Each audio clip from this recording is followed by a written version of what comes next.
Well, hola people, konnichiwa. Begin bersama Salvian di channelnya Kudetek.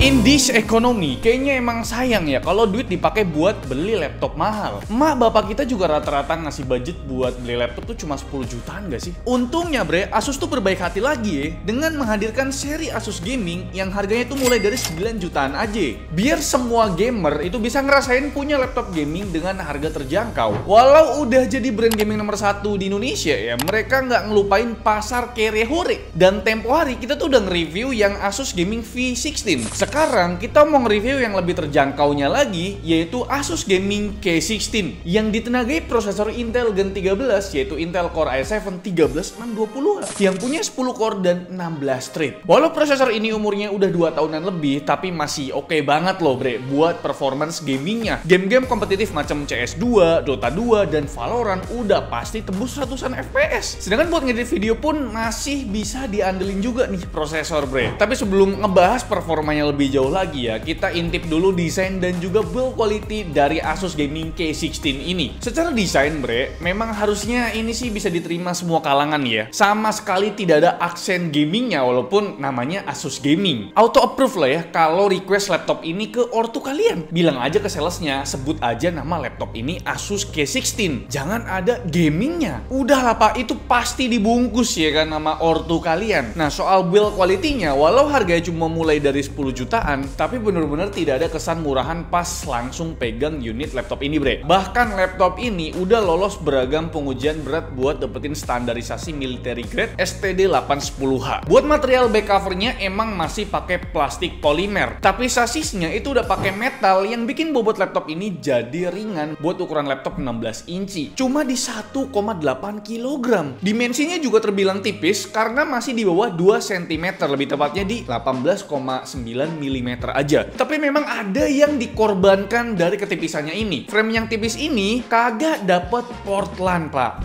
Ya tipis sih soalnya sih ya. Ya paling diakalinya pakai USB hub atau splitter ini ya, dari USB ke LAN gitu. Jujur ya, buat percolokannya bukan yang paling lengkap ya. Port USB totalnya cuma ada 3 bre di sini. Salah satunya USB Type-C ya. Terus ada port charger, port HDMI, port combo jack audio, dan slot SD card reader yang bakal kepake banget buat konten kreator pengguna kamera. Pindah-pindah foto atau video itu tinggal colok SD card-nya tanpa perlu card reader lagi. Oke, sekarang kita lanjut ngebahas keyboardnya. Ini bener-bener bukan sebuah keyboard laptop gaming bre. Tipe fontnya tuh formal bre, backlit-nya juga cuma putih doang, kagak RGB gitu ya, jadi aman banget lah. Tapi seperti biasa ya, kita tuh mau komplain soal tombol power yang menyatu sama tombol lainnya di keyboard. Kenapa ya? Susah banget misahin tombol power, tombol sakral itu loh ya kan. Kalau soal touchpadnya, jujur ini salah satu touchpad dengan area terluas di skena laptop gaming. Pertanyaannya, emang lau bakal sering pakai touchpad ini buat main game, buat main CS2 gitu ya? Kan kagak gitu ya. Mendingan touchpadnya dikecilin dikit biar bikin space keyboardnya tuh lebih luas lagi dan bikin arrow key-nya jadi full size. Ini kan cuma setengah tuh, jadi kayak buat main IO Dance dan game-game sejenisnya agak repot ya arrow key sekecil ini. Oke, sekarang kita pindah ke sisi layarnya. Lagi-lagi tidak ada kesan murahannya kalau lihat layarnya sekilas bre. Engselnya aman, bisa dibuka rata nih ya sampai 180 derajat kayak gini. Terus punya aspek rasio yang luas di 16:10, dan yang bikin keempat sisi frame-nya itu menipis. Layar 16 inci di sini tentu masih Full HD dengan resolusi 1920x1200p dan udah 144 Hz refresh rate, kelas panel laptop gaming lah ya, kenceng gitu. Kalau buat panelnya jangan berharap lebih ya, cuma punya coverage gamut di 65% sRGB. Maksimum brightness-nya juga agak loyo kalau dibawa ke ruangan semi outdoor, apalagi bener-bener di outdoor ya. Jadi saran dariku ya, kalau mau dipakai buat ngedit video atau foto yang kelasnya udah ngarang-ngarang ke profesional gitu ya atau serius, pakai aja monitor eksternal biar dapetin warna yang lebih akurat gitu, karena monitor sekarang udah murah-murah kok ya. Oke, sekarang kita mulai masuk ke pembahasan spesifikasi, tapi kita awali dari baterainya dulu ya. Jujur ya, di awal pegang unit laptop ini aku gak expect banyak ya soal baterai 50 Wh-nya. Secara ini kan laptop 16 inci yang punya discrete GPU, tapi ternyata saya salah bre. Menurut pengujian kita ya, baterai life laptop ini tuh hampir tembus 10 jam. Nice sekali ya. Oh ya, kita sedikit mau mention karena kemarin banyak yang setuju kalau pengujian baterai itu lebih ke ya nonton YouTube 1080p pakai internet gitu kan, bukan nonton video playback gitu ya. Sedangkan buat chargernya gimana? Dapat adapter konvensional ya dengan rating 120 watt yang punya kemampuan charging 80% baterai, itu makan waktu 1 jam aja gitu ya, lumayan kenceng lah. Oke, sedikit tambahan info ya, port USB Type-C-nya di sini udah support power delivery 100 watt. Jadi kalau kalian mau ngecas pakai adapter Type-C ya bisa aja ke laptop ini gitu loh. Abis bahas baterai bre, kita mulai nih pembahasan yang agak berat-berat. Mulai dari si Intel Core i7 13620H prosesor yang secara multi-core score di Cinebench R23 itu masih lebih kenceng daripada Core Ultra 7 155H yang notabene merupakan prosesor lebih baru gitu ya. Sedangkan buat suhu dan dayanya, kita coba stress test di Cinebench R23 selama 10 menit. Hasilnya memang sempat mendekati 100 derajat Celcius, tapi rata-ratanya itu masih di 91 derajat Celcius dengan rata-rata TDP di 60 watt. Kalian nggak perlu khawatir sama suhunya tadi, soalnya ini cuma stress test aja, skenario terburuk dan terpanasnya. Kalau gambaran penggunaan harian, kayak misalkan dipakai gaming, itu kita ada sampel game CS2 yang lumayan CPU bound. Operating temperaturnya masih terbilang aman di kisaran 70-an derajat Celcius. Udah ya, kagak usah parno lagi sama suhu stress test tadi. Jadi emang beda lah gitu ya. Oke, sekarang kita lanjut ngebahas memori dan juga storage-nya. Demi menekan budget semurah mungkin, Asus masih kasih memori DDR4 buat laptop ini. Tapi ini DDR4 ya. Dan uniknya, konfigurasi memorinya itu ternyata hybrid walaupun DDR4 ya. Defaultnya itu adalah 16 GB dual channel yang berarti 8 GB onboard dan 8 GB sisanya adalah SODIMM gitu ya. Sedangkan buat storage-nya dikasih kapasitas 512 GB yang speednya tuh seperti SSD generasi ketiga, dan sayangnya tidak ada opsi upgrade SSD karena slot M.2 di board ini cuma ada 1.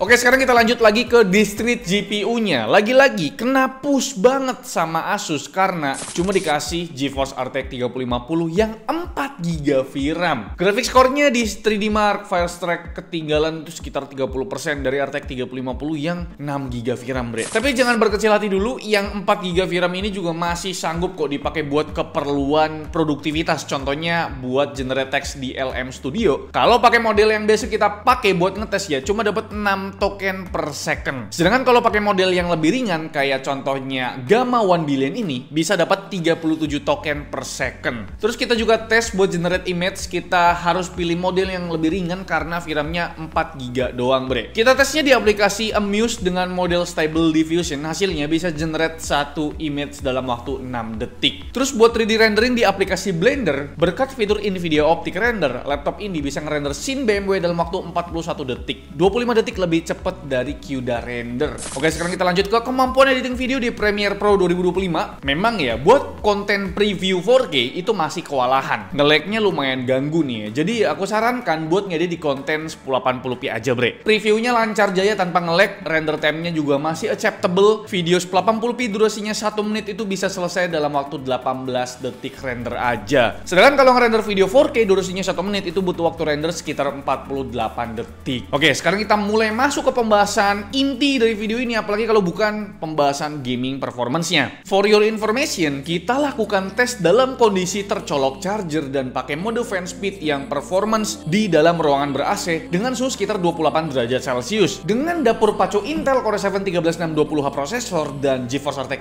3050 4GB, apakah laptop ini masih layak buat main game AAA? Jawabannya ya iya atau tidak. Iya kalau kalian masih enjoy main di bawah 60 FPS, dan tidak kalau kalian mewajibkan 60 FPS ke atas buat jadi standar game yang playable. Jadi jawabannya kembali lagi ke diri kalian masing-masing, bre. Kalau sekedar buat main game Genshin Impact di preset high 60 FPS tentu aja bisa stabil 60 FPS. Tapi kalau buat main game AAA yang lainnya gimana nih, Bang? Oke, kita langsung aja masuk ke game pertama, yaitu Doom The Dark Age. Langsung di ulti tuh ya. Ya, ini game yang masih super berat yang tadi kita bilang ya. Main di 720p aja dengan preset low itu cuma dapat 20-an FPS. Jadi Doom The Dark Age nggak bisa di laptop ini ya. Itu pun udah dibantu DLSS, bro. Jadi ya 20 FPS sih nggak bisa ya. 720p lagi. Oke, coba kita tes game AAA ketiga, yaitu Monster Hunter Wilds, yang menurutku pribadi masih cukup oke performanya karena bisa dapat rata-rata di 30 FPS di 1200p. Kalau turunin lagi resolusinya, ya bisa naik lagi FPS-nya. Tentu ya pengujiannya dengan preset low dan pakai DLSS juga. Oke, sekarang kita lanjut ke game Black Myth Wukong. Kita tesnya di preset medium. Kalau main di 1200p memang masih di bawah 50 FPS, tapi kalau turunin ke 800p udah masuk standar playable lah. Game keempat ada Cyberpunk 2077. Main di di 1200p dengan preset low hampir termasuk playable nih. Rata-ratanya di 55 fps. Dan beralih ke game Horizon Zero Dawn, game AAA yang udah berumur, tentu aja performanya masih playable walau kita mainkan di preset rata kanan. Lanjut ke game Forza Horizon 5, main di 1200p pakai preset high dan RTX high, masih tembus 80an fps nih rata-ratanya, berkat penggunaan DLSS tadi. Nah, gimana? Apakah kalian cukup puas dengan performa game AAA-nya? Kalau dirasa masih kurang, ya udah kita main game kompetitif aja yang lebih ke CPU bound. Kayak misalkan Dota 2 ini. Main di 1200p pakai grafik rata kiri masih tembus 123 fps. Terus di game CS2 main di preset low dengan bantuan FSR balance masih dapat 112 fps rata-ratanya. Dan terakhir ada game Valorant yang tentu aja FPS-nya masih tumpah ruah ya, bahkan melebihi 260an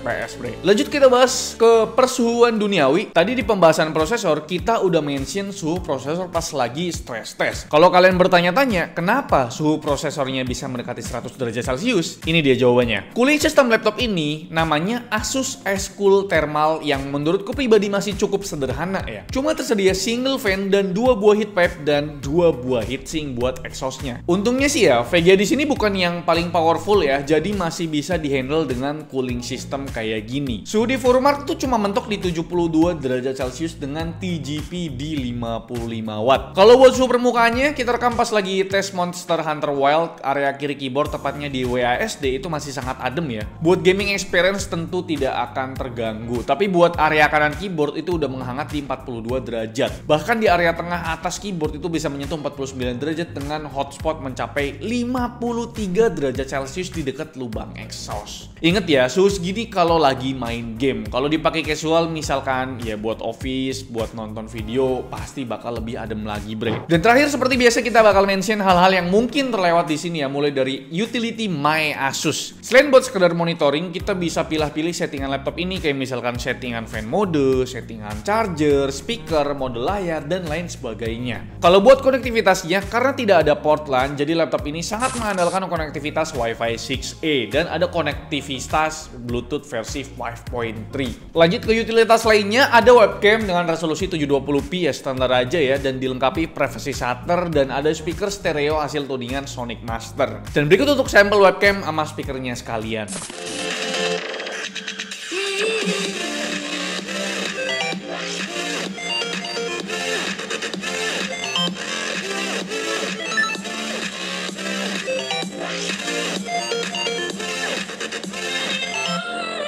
Dan ini adalah pengetesan webcamnya dari Asus Gaming K16 dengan kualitas 720p dan tersedia privacy shutter.